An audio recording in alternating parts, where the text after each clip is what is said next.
अभी भी हम क्लियोपेट्रा के बारे में 5 अध्यायों को सफलतापूर्वक पूरा कर चुके हैं। इस अध्याय में हम क्लियोपेट्रा और सीजर के बारे में सुनते हैं। आने वाला अध्याय सिकंदरिया युद्ध के बारे में है। अधिक के लिए लेन स्टोरी मार्क चैनल को सब्सक्राइब करें। अपने शिविर में काफी चिंतित और बेचैन रही। अनिश्चित एक समय के लिए उसके लिए क्या करना सबसे अच्छा था, वह पर होना चाहता था। अलेक्जेंड्रिया। वह अच्छी तरह जानती थी कि सीजर की शक्ति नियंत्रण में है। मिस्र में मामले अनिवार्य रूप से सर्वोच्च होंगे। बेशक वह बहुत ईमानदार थी। उसके सामने अपना कारण प्रस्तुत करने में सक्षम होने की इच्छा में जैसा था, टॉलेमी और पोथिनस मध्यस्थ के साथ संचार में थे और वह जानती थी कि जब वह बहुत दूर थी, उसके कारण अनसुनी कर रही थी, उसके पक्ष में खेती कर रही थी। गलतियां अज्ञात हैं और शायद उसका अस्तित्व भी भुला दिया गया है। बेशक के तहत ऐसी परिस्थितियों में वह अलेक्जेंड्रिया जाने के लिए बहुत उत्सुक थी, लेकिन इस उद्देश्य को कैसे पूरा किया जाए यह बड़ी उलझन का स्रोत था। वह कर सकती थी कोई सेना लेकर उधर न जाना, क्योंकि राजा की सेना प्रबल थी। पेलुसियम में घुस गया और प्रभावी रूप से रास्ता रोक दिया। वह कोशिश नहीं कर सकती थी अकेले या कुछ परिचारकों के साथ देश के माध्यम से हर शहर के लिए, और पोथिनस के आदेश के तहत गांव पर गैरों और अधिकारियों का कब्जा था और वह निश्चित रूप से रोक दी जाएगी। उसके पास कोई बेड़ा नहीं था और नहीं कर सकता था, इसलिए समुद्र के द्वारा मार्ग बनाओ। इसके अलावा भले ही वह किसी भी तरह से कर सके अलेक्जेंड्रिया के फाटकों तक पहुँचे, वह कैसे सुरक्षित रूप से सड़कों से गुजर सकती थी। शहर से उस महल तक जहां सीजर निवास करता था, शहर के बाद से सीजर को छोड़कर क्वार्टर पोथिनस की सरकार के हाथों में पूरी तरह से था। में कठिनाइयां। उसके उद्देश्य को पूरा करने का तरीका इस प्रकार लगभग दुर्गम लग रहा था। हालांकि वह प्रयास करने के लिए दृढ़ थी। उसने कैसर को संदेश भेजा, उसके सामने पेश होने की अनुमति मांगना और अपना पक्ष रखना। सीजर ने उत्तर दिया, उसे आने के लिए हर तरह से आग्रह करना। उसने एक ही नाव ली और सबसे छोटी के साथ संभव परिचारकों की संख्या तट के किनारे अलेक्जेंड्रिया के लिए अपना रास्ता बना लिया। जिस आदमी पर वह मुख्य रूप से इस खतरनाक अभियान में निर्भर थी वह घरेलू था, अपोलोडोरस नाम दिया। हालांकि उसके अलावा कुछ अन्य परिचारक भी थे। जब पार्टी अलेक्जेंड्रिया पहुंची, उन्होंने रात तक इंतजार किया और फिर पैदल आगे बढ़े गढ़ की दीवारों से। यहाँ अपोलोडोरस ने रानी को एक टुकड़े में लपेटा, गलीचा बिछाया और पूरे पैकेज को कपड़े से ढक दिया और उसे पेटी से बांध दिया ताकि इसे साधारण माल की गठरी का रूप दिया जा सके, और फिर अपने कंधों पर बोझा डालकर वह नगर की ओर बढ़ा। क्लियोपेट्रा पर थी। इस बार उम्र 21 साल की थी, लेकिन वह दुबली पतली और सुडौल थी। रूप और बोझ परिणामस्वरूप बहुत भारी नहीं था। अपोलोडोरस आया उस महल के द्वार जहां सीजर निवास कर रहा था। गेट पर पहरेदारों ने पूछा, वह क्या था जो वह ले जा रहा था। उन्होंने कहा कि यह सीजर के लिए एक उपहार था, इसलिए उन्होंने उसे जाने दिया और बहाने वाले कुली ने अपना पैकेज सुरक्षित रूप से अंदर ले लिया। जब इसे खोला गया और क्लियोपेट्रा देखने के लिए बाहर आई तो सीजर पूरी तरह से ठीक था। दृश्य से मुग्ध।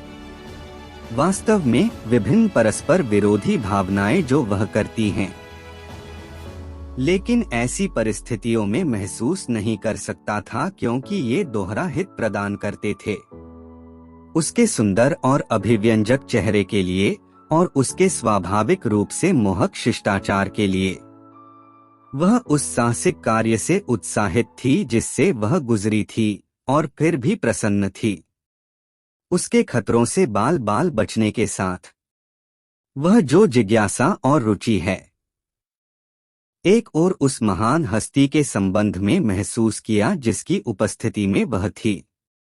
इस प्रकार अजीब तरह से शुरू किया गया था, बहुत मजबूत था, लेकिन फिर दूसरी ओर यह कायरता की उस भावना से ताड़ित और वश में किया गया था जो नए और में इस तरह की अनपेक्षित स्थितियां और वस्तु होने की चेतना के तहत दूसरे लिंग के लिए उत्सुक अवलोकन महिला की प्रकृति से अविभाज्य है। क्लियोपेट्रा के साथ सीजर की बातचीत ने इस धारणा को और गहरा कर दिया जो उसकी पहली उपस्थिति उस पर बनी थी। उसकी बुद्धि और एनिमेशन, उसके विचारों की मौलिकता और उसके तरीके की बात और प्रासंगिकता, उन्हें व्यक्त करते हुए उसे अपने व्यक्तिगत आकर्षण से स्वतंत्र बनाया। अत्यधिक मनोरंजक और सहमत साथी, वह वास्तव में पूरी तरह से जीत गई। महान विजेता का हृदय और उसके प्रति प्रबल लगाव के माध्यम से जो वह तुरंत गठित, वह बीच में निष्पक्ष रूप से कार्य करने के लिए पूरी तरह से अयोग्य हो गया। ताज के लिए उनके संबंधित अधिकारों के संबंध में उसे और उसके भाई को हम बुलाते हैं टॉलेमी क्लियोपेट्रा के भाई के लिए, हालांकि वह भी वास्तव में उसका पति था, फिर भी क्योंकि क्लियोपेट्रा के निष्कासन के समय वह केवल 10 या 12 वर्ष का था। अलेक्जेंड्रिया से शादी को शायद माना जाता था, इस प्रकार अब तक केवल एक के रूप में। केवल रूप की बात, सीजर अब लगभग 52 का था। उनकी एक पत्नी थी जिसका नाम था कैल्पर्निया, जिनसे उनकी शादी को करीब 10 साल हो चुके थे। इसमें वह रह रही थी समय रोम में एक अनौपचारिक और शांत तरीके से। वह एक महिला थी, मिलनसार और सौम्य चरित्र, समर्पित रूप से अपने पति, रोगी और अपनी गलतियों के प्रति सहनशील, और अक्सर इस विचार से चिंतित और नाखुश, कठिनाइयों और खतरों के बारे में जिसमें उसकी प्रबल और असीम महत्वाकांक्षा है, अक्सर उसे शामिल किया। सीजर ने क्लियोपेट्रा के कारण में तुरंत बहुत गहरी दिलचस्पी लेनी शुरू कर दी। वह उसके साथ सबसे अधिक ध्यान से व्यवहार किया और यह उसके लिए असंभव था कुछ हद तक उस तरह की भावना का आदान प्रदान नहीं करना जिसके साथ वह उसे मानता था। यह वास्तव में उसके लिए एक स्नेही और समर्पित मित्र होना बिल्कुल नया था। उसके कारण को स्वीकार करना, उसकी सुरक्षा को कम करना और हर तरह से तलाश करना, उसकी खुशी को बढ़ावा दें। उसके पिता ने जीवन भर उसकी उपेक्षा की थी। उसका भाई का वर्षों और समझ उससे पूरी तरह हीन थी, जिसे वह मजबूर कर चुकी थी। उसका पति बनाने के लिए उसकी नश्वर शत्रु बन गई थी। यह सच है कि वंचित करने में उसकी विरासत और उसे उसकी जन्मभूमि से निष्कासित करने के बाद वह केवल था अधिक डिजाइनिंग पुरुषों का उपकरण और साधन। हालांकि यह बहुत दूर है। जिस दृष्टिकोण से वह उसे मानती थी, उसे सुधारते हुए उसे ऐसा नहीं दिखाया। केवल घृणित, लेकिन घृणित भी। सरकार के सभी अधिकारी भी में सिकंदरिया की अदालत उसके खिलाफ हो गई थी क्योंकि उन्होंने माना था कि वे यदि वह दूर होती तो अपने भाई को अधिक आसानी से नियंत्रित कर सकती थी। इस प्रकार वह हमेशा करती थी। स्वार्थी, भाड़े के और कठोर शत्रुओं से घिरा हुआ है। अब पहले के लिए समय वह एक दोस्त लग रहा था। साथ देने के लिए अचानक एक रक्षक खड़ा हो गया था और उसका बचाव करें। बहुत ही आकर्षक व्यक्ति और शिष्टाचार का, बहुत ही नेक और उदार भावना और बहुत उच्चतम स्थान। वह उससे प्यार करता था और वह नहीं कर सका।